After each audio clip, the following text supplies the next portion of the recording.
पूर्वार्ध लीळांच्या आजच्या 36व्या सत्रामध्ये आपण या ठिकाणी घेत आहोत पूर्वार्ध 73 क्रमांकाची लीळा मार्गी अधिकारिया भेटी. म्हणजे आमचे स्वामी मार्गी बीजे करीत असताना एका अधिकारियाची भेटी झाली.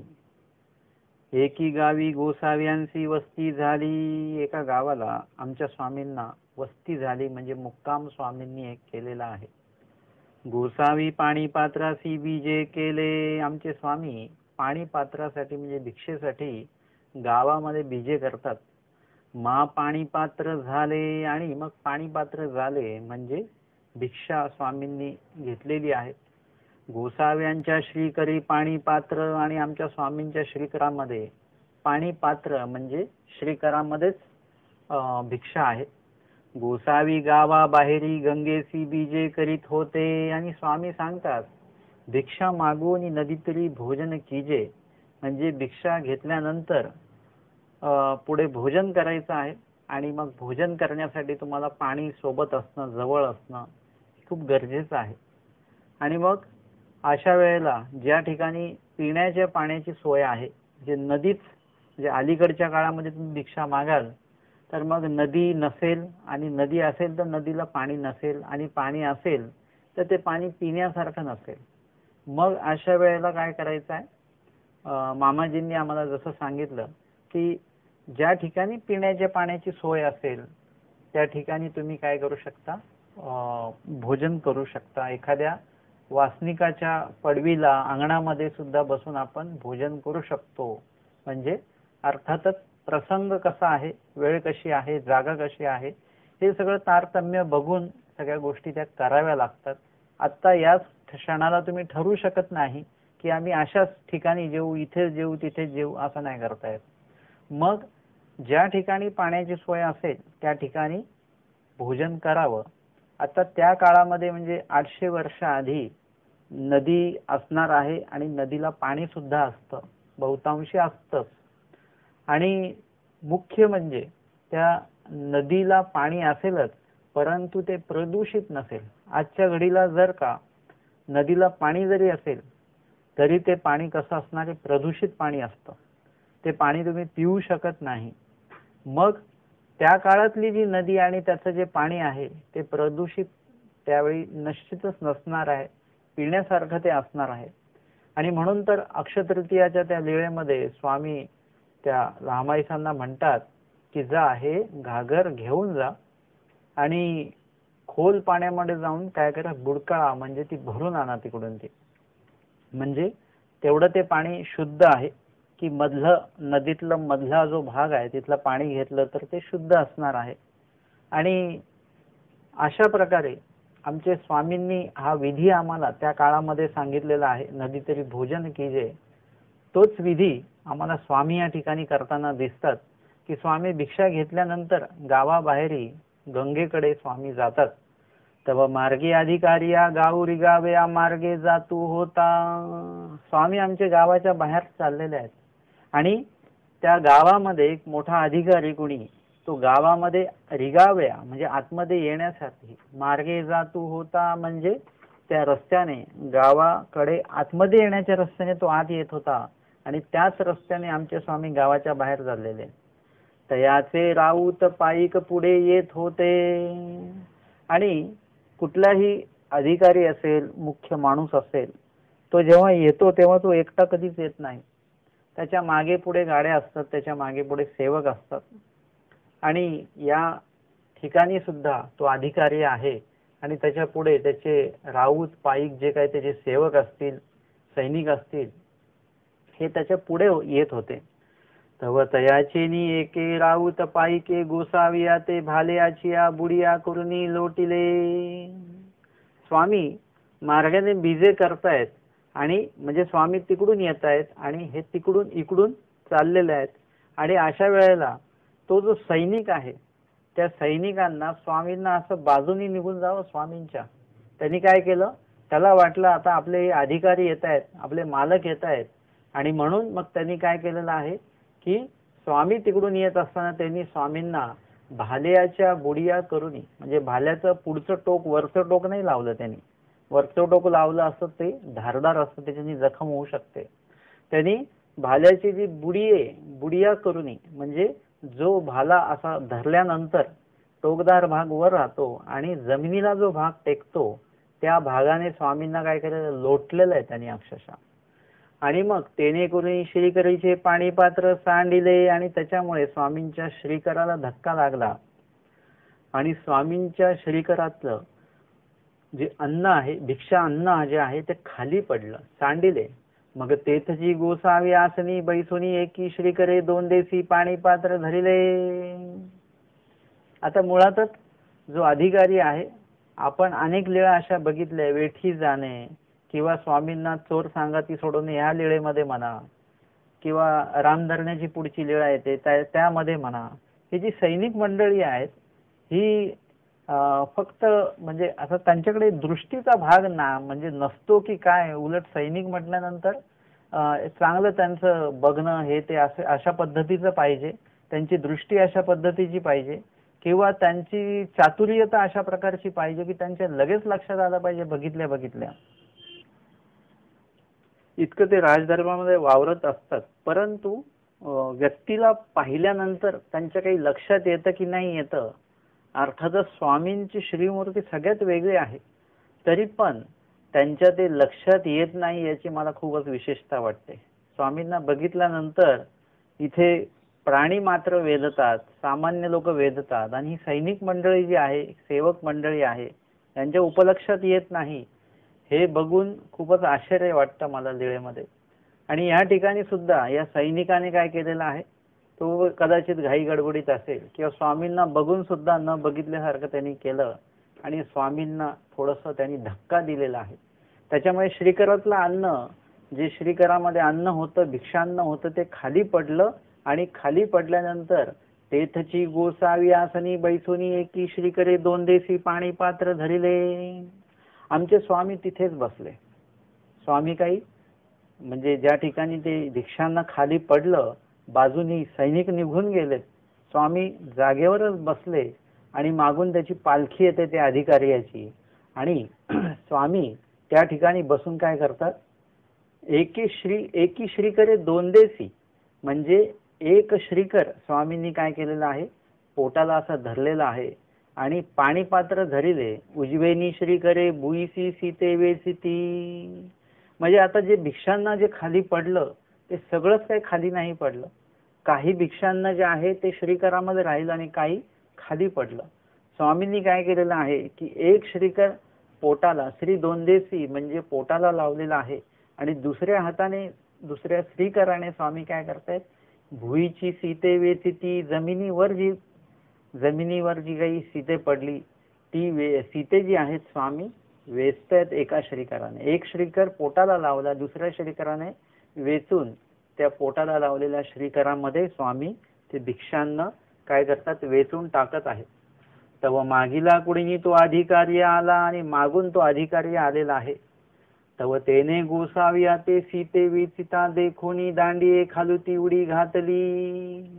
आणि मागून त्याची ती पालखी आली, त्यांनी कदाचित तिथूनच लांबूनच बघितला असेल घडला प्रकार काय तो. आणि त्याच्यानंतर त्यांनी पाहिलं की स्वामी तिथेच बसून ते सीते वेचतायत. हे दृश्य त्यांनी पाहिलं. त्याची पालखी, दांडी म्हणजे पालखी, त्याची अशी जवळजवळ येते आणि स्वामींना ते सीते वेचताना बघितल्या त्यांनी काय केलं, दांडी खालती उडी घातली. त्या पालखीनं त्यांनी उडी घेतली खाली. दंडवत घातले श्रीचरणासी लागला, म्हणजे पालखी थांबवली त्यांनी, पालखीतनं उडी घेतली, बाहेर पडला, स्वामींना दंडवत केले, श्रीचरणासी लागला. आणि मग तो म्हणतो, हे काय रे पापी हो, ऐसे कवणे रे केले रे. अरे हे काय पापियांनो, म्हणजे तो सैनिकांना म्हणतो की तुम्ही असं कसं काय हे पाप करता. एका संन्यासी व्यक्तीला, एका ईश्वर पुरुषाला तुम्ही एका भिक्षाकरी व्यक्तीला धक्का दिला, त्याचं अन्न सांडलं, हे सगळं तुम्ही अशा प्रकारचं जे कार्य केलं हे वाईट आहे असं म्हणून तो सैनिकाला शिक्षा पण करतो. गोसाव्या ते कैसे लोटिले, स्वामींना कसं काय धक्का दिला बरं. गोसाव्या ते विनवू लागला, आणि मग तो स्वामींना विनंती करू लागला हे असी दिजोजी, हे असो दिजोजी, म्हणजे हे राहू द्या, हे तुम्ही काही अन्न वेचू नका, हे जमिनीवर पडलं, हे आता काय झालेलं आहे, खराब झालेलं, धुळीने माखल्या गेलं, आता हे खाण्या योग्य राहिलं नाही, हे तुम्ही इथेच असू द्या. गोसावी माझ्या बिढारा आरोगणे बीजे करावेजी, तुम्ही माझ्या घरी आरोगण्यासाठी, भोजनासाठी आपण चालावं, असं तो स्वामींना विनंती करतो. गोसावी त्याची विनवणी न स्वीकारतीची, परंतु आमच्या स्वामींनी त्यांच्या विनंतीकडे लक्ष दिलं नाही, त्यांच्या बोलण्याकडे लक्ष दिलं नाही. आणि मग तो सीते वेचू लागला, आणि लक्ष न देता स्वामी जे काही भिक्षा कण जे वेचित होते ते कण स्वामी वेचतच आहेत. आणि स्वामींना अनेक वेळा विनंती करून सुद्धा स्वामी त्याच्याशी बोलले नाहीत, स्वामींनी विनंतीचा स्वीकारही केला नाही. हे बघून त्याला खूपच वाईट वाटलं, आणि हे सगळं माझ्यामुळे झालं, माझ्या सैनिकांमुळे झालं, याला निमित्त आपणच आहोत, असं दुःख मनाशी धरून तो सुद्धा काय करायला लागला, स्वामी जे सीते वेचत होती तो सुद्धा सीते वेचायला लागला. सीते वेचली श्रीकरी ओळगविली, त्यांनी सुद्धा सीते वेचली आणि स्वामींच्या श्रीकरी ती ओळगवली. मग तो गोसाव्यांशी दंडवत करून निघाला, आणि मग तो स्वामींना दंडवत करून तिथून निघतो, पालखीमध्ये बसून निघून जातो. मग गोसाव्यांची अर्वणा झाली, मग ते थोनी बीजे केले, आणि मग स्वामींना सुद्धा भोजन झालेलं आहे, आणि मग स्वामी तिथून मग पुढे निघून जातात. या लीळेमध्ये आपण दृष्टीचा तर भाग बघितलेलाच आहे की परमेश्वराला ओळखण्यासाठी, म्हणजे सामान्य प्रकारे हे परमेश्वर आहेत हे ओळखण्यासाठी तर एक वेगळा योग्यता दृष्टी लागतेच, अधिकार दृष्टी लागतेच, परंतु सामान्य प्रकारे स्वामींच्या कडे वेधण्याला सुद्धा एक दृष्टी लागते, अधिकार लागतो, योग्यता लागते. या ठिकाणी त्या सैनिकाकडे तो अधिकार, योग्यता नाही, परंतु त्या अधिकाऱ्याकडे ती अधिकार दृष्टी आहे. स्वामींना त्यांनी एक परमेश्वर म्हणून नाही ओळखलं, परंतु सामान्यपणे तो जो काही वेधला गेला पाहिजे तो वेधला मात्र त्या ठिकाणी गेलेला आहे. आणि त्या ठिकाणी त्यांनी स्वामींकडे विनंती सुद्धा केली, क्षमा सुद्धा मागितली. परंतु लक्षात घ्या या लीळेमध्ये की अनेक अशा लीळा आपण बघतो की त्यांनी मग काय केलं, गोसावी ते विनविले आणि गोसावी विनवणी स्वीकारली, असं अनेक लीळांमध्ये आपल्याला वाचायला मिळतं. ही एक लीळा अशी आहे की त्यामध्ये स्वामींना विनंती केली, परंतु गोसावी त्याची विनवणी न स्वीकारतीचे असं वाक्य आलेलं आहे. स्वामींनी काय त्या विनंतीचा स्वीकार केला नाही. म्हणजे तुम्ही नुसतंच भोजन देणं, तुम्ही नुसतं सन्मान करणं हे काही महत्वाचं नसतं, तर त्या सन्मानाचा, त्या भोजनाचा, त्या भजना पूजनाचा स्वीकार सुद्धा होणं गरजेचं आहे. तुम्ही नुसतं देणं हे महत्वाचं नाही, तर त्याच्यासाठी ती विनंती सुद्धा गरजेची असते. आणि विनंती केली म्हणजे परमेश्वर ऐकतातच असं सुद्धा नाही. कारण की तुमचं जर का खंती असेल, तुमचा प्रसव जर का तुम्ही जोडलेला असेल, तर परमेश्वर विनंतीचा स्वीकार करत नाहीत. एकाईसानी पोळ्या दिल्या पण स्वामींनी स्वीकारल्या नाहीत, श्रीप्रभूंनी त्या काढून टाकल्या. विनंती जरी केली तरी सुद्धा परमेश्वर स्वीकारत नाही, याचं एक उदाहरण आपल्याला आहे. याचा अर्थ असा की तुम्ही तुमचं जे अन्न आहे ते तुम्ही एखाद्या ईश्वर साधकाला द्यावं, तर ते तुम्ही दिलं नाही. एकाईसानी भटोबासांनी दिलं नव्हतं स्वामींच्या काळामध्ये. भटोबासांना भूक लागलेली होती आणि त्या काळामध्ये असं काही अन्नाचा संग्रह असायचा असं काही नाही. असेल तर तो शिळ्या अन्नाचा संग्रह असणार आहे, परंतु इथं ताजं अन्न होतं, शिदोरी होती एकाईसांकडे, पण त्यांनी दिली नाही. स्वामी म्हणतात वानरेश भुकेले, परंतु त्या मात्र काही शिदोरी द्यायला तयार नाहीत. त्यामुळे श्रीप्रभूंनी सुद्धा त्यांच्या त्या भोजनाचा स्वीकार केला नाही. तिथे जरी त्यांनी विनंती केली असती एकाईसांनी, तरी स्वामींनी स्वीकारलं नसतं, कारण की एका ज्ञानियाच्या ते उपयोगी नाही पडले. आणि उभयदृश्य परमेश्वर अवताराच्या सुद्धा बोलण्याला, शब्दाला त्यांनी मान दिला नाही. त्याच्यामुळे ह्या अवतार सुद्धा ते स्वीकार नाही, म्हणजे खूप मोठी चूक आहे ती. तसंच आहे की या ठिकाणी हा व्यक्ती सुद्धा, अधिकारी सुद्धा स्वामींना विनंती करतो आहे, परंतु तरीही स्वामी त्यांच्या त्या भोजनाचा स्वीकार, त्यांच्या त्या विनंतीचा स्वीकार करत नाही. कारण की त्यामागे सुद्धा असंच आहे की एकीकडे सारंग पंडित आहे, ज्यांची स्वामींवर बुद्धी नाही तरी स्वामी त्यांच्याकडे भोजनासाठी जातात, आणि इथे यांची श्रद्धा आहे, यांची विनंती आहे तरी ते स्वामी त्यांच्याकडे जात नाही. याचं कारण असं आहे की सारंग पंडितांसाठी सुद्धा स्वामी जात नव्हते. एकाईसा त्या ठिकाणी धानाईचा आणि उमाईचा या दोघी ज्या अधिकारी जे होत्या त्यांच्यासाठी त्यांना त्यांचा अधिकार वाढवण्यासाठी, योग्यता वाढवण्यासाठी आमचे स्वामी त्यांच्या घरी जात होते. आणि इथे या ठिकाणी हा व्यक्ती स्वामींना विनंती जरी करतो आहे, परंतु तो कुठेतरी ईश्वर साधकाला त्यांनी दुखवण्याला तो निमित्त झालेला आहे, कुठेतरी परमेश्वराला दुखवण्यासाठी तो निमित्त झालेला आहे. कधीतरी कोणीतरी काहीतरी भिक्षेला ह्यांच्याकडे कोणी गेला असेलही आणि ह्यांनी ते वाढलं नसेल असून सुद्धा, म्हणून या ठिकाणी आता सर्व योग संपन्न आहे, स्वतः परमेश्वर आहेत, भोजनासाठी लगेच तो नेऊ शकतो, पण स्वामी येत नाहीत. कारण की मागील त्याचा जो प्रतिकारांत आहे, मागील त्याची जी चाल आहे, भजन त्यांनी दान करावं ईश्वर दैवराटीच्या ठिकाणी, तर तो अधिकार, ती जी चाल आहे ती त्यांनी आधीच मोडून टाकलेली आहे. कुठेतरी एखाद्या ईश्वर साधकाला त्यांनी वाढलं असतं ते, तर काय झालं असतं, ती चाल पुढे पुढे चालत आली असती, परंतु ती चाल त्यांनी स्वतः खंडलेली आहे. त्याच्यामुळे इथे स्वामी सुद्धा त्याच्या विनंतीचा स्वीकार करत नाहीत. हा एक भाग त्याच्यामध्ये आला. आणि येन कैन प्रकारे त्याला त्याचं दुःख पण व्हावं, म्हणजे त्याचा तो दोष क्षाळनीय पण असावा. कारण की स्वामींनी त्याच्या विनंतीचा स्वीकार नाही केला याचं दुःख त्याला झालेलं असणार आहे, किंवा माझ्यामुळे, माझ्या या पालखीच्या निमित्तामुळे स्वामींना असं धक्का माझ्या सैनिकाने मारला, म्हणजे हे मला ह्या गोष्टी, सगळ्या गोष्टीला मीच निमित्त आहे, याचं सुद्धा दुःख त्याला या ठिकाणी दिसतं आहे. आणि म्हणून त्याचा जो मागील याच्यामध्ये जो दोष घडलेला असणार आहे तो क्षाळनीय सुद्धा असणार आहे. सगळे दोष क्षाळनीय नसतात. विकल्प दोष जो आहे तो क्षाळनीय नाही आहे. विकार दोष तो क्षाळनीय होऊ शकतो, म्हणजे त्यातल्या त्यात परमेश्वर त्याचा स्वीकार करतात. म्हणजे सगळेच दोष क्षाळनीय नसतात आणि सगळेच दोष जे आहेत ते कायम नसतात. त्याचं प्रायश्चित वगैरे, काही प्रसव मोडला तर त्याची ती प्रसव चाल मोडू शकते. तर त्या प्रकारे यांनी जो काही दोष जोडलेला असेल तो दोष या ठिकाणी कदाचित त्याच्या त्या दुःखामुळे तो नासू पण शकतो. हा एक भाग अजून एक आपण बघितला. त्यानंतर त्यांनी विनंती करून सुद्धा स्वामी त्यांच्या घरी का नाही गेले? त्यांच्या अन्नाचा स्वीकार देवाने का नाही केला? का स्वामी ते धुळीतले अन्न जे आहेत ते वेचत बसले? स्वामी ते धुळी कणाने माखलेले होते. स्वामी म्हणतात भिक्षे पडीला हाती घ्यायचे, म्हणजे जर का असं काही खाली पडलेलं असेल अन्न तर काय करावं, म्हणजे भिक्षेतलं अन्न जर का खाली जरी पडलं तरी ते स्वच्छ करून घ्यावं. म्हणजे या ठिकाणी आपण या लीळेमध्ये हेच पाहतो आहोत की भिक्षान्न जे आहेत ते खाली पडलेले आहेत आणि स्वामी वेचतायत. मी थोडंसं याच्यावर चिंतन केलं आणि स्वामी का नाही गेलेत त्याच्याकडे? कारण की स्वामी आधीच, स्वामींचं भोजन जे आहे ते नियोजित झालेलं आहे. स्वामींचं भोजन जे आहे ते नियोजित आहे.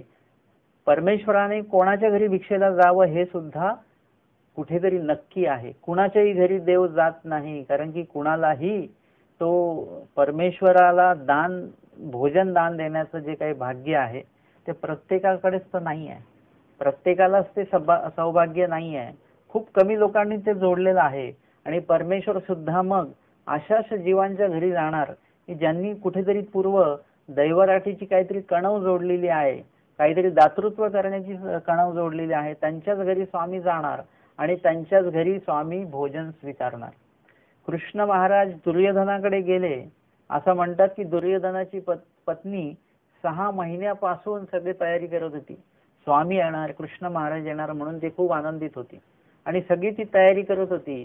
परंतु स्वामी काही तिथे जेवले नाही. ती म्हणते देवा एवढी सगळी तयारी मी आपल्यासाठी केली आणि तुझं ठीक आहे, तुझ्या सेवेचा स्वीकार आहे, पण तुझ्या पतीने काय केलेलं आहे ते ऐसे ऐसे, म्हणजे त्यांनी अशा प्रकारे आम्हालाच मारण्याचा कट केलेला आहे, म्हणजे अशा दृष्ट प्रवृत्तीचा तुझा पती आहे असं सांगितल्यानंतर तिलाही दुःख झालं.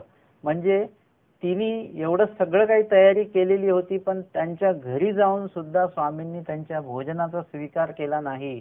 परंतु इथे जे विदुर होते त्यांच्या घरी आवर्जून स्वामी गेले आणि त्यांच्या नियोजित नसताना किंवा विदुराची काही तयारी नसताना सुद्धा स्वामींनी आवर्जून जाऊन त्यांच्या घरी भोजन स्वीकारलेलं आहे.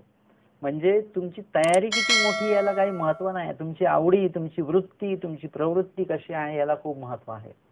तसंच विदुराच्या तिथे कुठली तयारी नाही, घर छोटं आहे, गरीब आहेत, परंतु सरी स्वामी जातात. कारण की विदुराला असं कुठेतरी मनातनं सतत वाटत असतं, कदाचित माझ्याकडे थोडं काही प्राप्तता असती तर मी देवाला आपल्या घरी घेऊन गेलो असतो, मी देवाची सेवा मी केली असती, माझ्या घरी देव जेवले असते, असं त्याला राहून राहून वाटत होतं.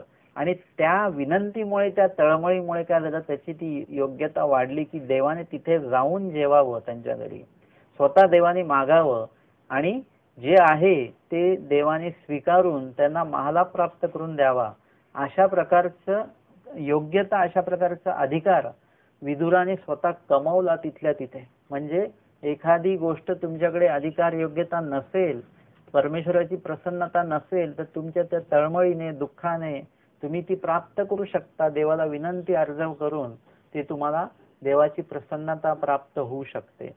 आणि जरी सगळं उपलब्धता आहे, परंतु उपलब्धता असून सुद्धा जर अधिकार योग्यता आवडी वगैरे नसेल, तर मग परमेश्वर भोजन स्वीकारत नाहीत किंवा कुठल्याही विनंतीचा स्वीकार परमेश्वर करत नाहीत. तर ही गोष्ट जी आहे, ही गोष्ट आपल्याला या लीळेच्या माध्यमातून लक्षात येते. हा जो अधिकारी आहे, हा अधिकारी त्याचं ते भाग्य जरी नसलं तरी महद भाग्य कुणाचं आहे? त्या व्यक्तींचं आहे ज्यांच्याकडे आमचे स्वामी आवर्जून भिक्षेला गेलेले आहेत, त्यांच्याकडे भिक्षा मागितलेली आहे आणि त्यांच्या भिक्षेच्या भोजनाचा स्वीकार स्वामी आवर्जून करणार आहेत. ते सगळे कणवेचे जीव आहेत, थोडी थोडी कणव आहे त्यांची, परंतु ते भोजन त्यांचं स्वीकारून परमेश्वराला काय करायचं आहे, अधिक भोजनाच्या म्हणजे अधिक भोजनाची गरज नाही.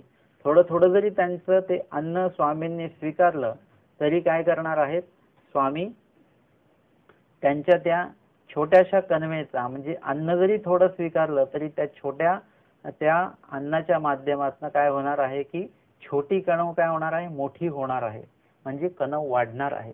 हे परमेश्वराला काय करायचं, त्यांची ती कणव परमेश्वराला वाढवायची आहे. आणि म्हणून परमेश्वर आवर्जून अशा जीवांच्या घरी जातात आणि त्या भोजनाचा स्वीकार स्वामी करतात. स्वीकार करतात म्हणजे भिक्षेमध्ये स्वीकार करतात. आणि आता ते घेऊन चाललेले आहेत. आता जर का ते भिक्षांना खाली पडलं, ते अन्न खाली पडलं, तर स्वामी ते अन्न टाकून देणार का? आपण असतो तर ते टाकून दिलं असतं, पण परमेश्वर ते अन्न टाकणार नाहीत. कारण की ते जे अन्न आहे ते कणवेच्या जीवांचं अन्न आहे आणि ते कणवेच्या जीवांचं अन्न आहे, परंतु ते अन्न खाल्ल्यानंतर, ग्रहण केल्यानंतर अजून त्यांची कणव वाढणार आहे. जर का ते अन्न देवानी नाही खाल्लं तर त्यांची कणव वाढणार नाही, ती तेवढीच राहील. मग हे नुकसान कोणाचं होईल? त्या जीवांचं होईल. परमेश्वर सर्व जीवांच्या भल्याचा विचार अधिक प्रमाणामध्ये करत असतात आणि म्हणून स्वामी त्या ठिकाणी बसून काय करतात, ते धुलीकण वेचत नाहीत. आपण काय म्हणू, स्वामी काय वेचत होते? ते धुळीत मिळालेले अन्नाचे कण वेचत होते असं आपण म्हणू. परंतु मी तसं म्हणत नाही. मी म्हणतो की स्वामी ते धुळीने माखलेले भिक्षांना कण वेचत नव्हते, तर त्यासोबतच परमेश्वर त्या जीवांची कणव वेचत होते. ते जे काही एक एक अन्न आहे, परमेश्वर सांगतात शीत आधी करून नेव नेदावे, आपले शीत जे आहे ते वाया जाऊ देऊ नये असं स्वामी सांगतात. परंतु नुसतं सांगत नाही, या ठिकाणी आम्हाला स्वामींनी एकांक काळामध्ये ही आचार प्रणाली पूर्ण आम्हाला नुसती सांगितली नाही तर करून दाखवलेली आहे. स्वामी तिथे बसून ते एक एक कण जे वेचतायत, तो एक एक कण म्हणजे एक एक त्या जीवाची ती कणव आहे. एक कण म्हणजे नुसतं कण नाही, तर त्याला पुढे व पण लावा, त्या कणाला पुढे व लावा, ती मग कण जो आहे तो कण व होतो. स्वामींना त्या कणाचं काय करायचं आहे, कण व करायचं आहे आणि कणव केल्यानंतर ते महत्वाचं आहे. आम्हाला परमेश्वर जेव्हा आमचं जे अन्न आहे, आम्ही दिलेलं अन्न जे आहे ते स्वीकारताना तुम्हाला आम्हाला वाटतं की परमेश्वर अन्न स्वीकारतायत, पण तुमची ती स्वामी कणव स्वीकारत असतात आणि त्या कणवेच्या बदले आपल्याला मग परमेश्वराला जे काही थोर दान द्यायचं असेल ते दान परमेश्वर आपल्याला देतात. तर इथे आपण हाच एक प्रकार आपण या ठिकाणी बघितला की परमेश्वर जीवाच्या भल्या कारणे काय काय करतात की त्या जीवाने दातृत्व केलेला काहीही परमेश्वर वाया जाऊ देत नाही. इथे धानाईसाच्या लीळेमध्ये आपण बघितलं की अलंकार जेवढे काही समर्पित केलेले आहेत ते सगळे स्वामीजी तिथे काढून ठेवले. काही लीळांमध्ये आपण बघतो की राजवस्त्र, त्यांची वस्त्र, चांगली वस्त्र स्वामी जाताना तिथे काढून ठेवतात आणि आपली वस्त्र परिधान करून स्वामी जातात. परंतु अन्नकणांच्या बाबतीमध्ये तसं नाही झालेलं आहे. इथे स्वामींनी ते अन्न एक एक कण वेचलेला आहे आणि त्या धुळीतनं तो कण वेचलेला आहे, धुळीतनं ती कणव वेचलेली आहे आणि त्या जीवांचं परमेश्वराने ते भलं केलेलं आहे. आणि नुसतंच वेचलं नाही तर आरोगणा सुद्धा स्वामींची झालेली आहे. आणि एकीकडे डोमेग्रामच्या दुसऱ्या लीळेमध्ये आपण बघतो की स्वामींनी काय केलेलं आहे की खडे करून तो माठ फोडीला, म्हणजे ज्याच्यामध्ये भात बनवून आणला बाईसांनी, तो माठ स्वामींनी फोडला आणि ते जे काही महादाईसांच्या हातामध्ये ते होतं भाताचं भांड, आणि ते फुटलं आणि ते फुटून सगळा भात जो आहे तो जमिनीवर पडला. एकीकडे धुळीतनं स्वामी कण वेचतात अन्नाचे आणि एकीकडे एकदम चांगलं अन्न आहे, भात आहे, तो स्वामी मातीमध्ये मिसळवतात. कारण एकच की ज्यांचं ते दान आहे त्या व्यक्तीचं परमेश्वराने स्वीकारावं अशी योग्यता त्या जीवाची नसल्यामुळे त्याचे अन्नकण परमेश्वर मातीमध्ये मिसळवून टाकतात.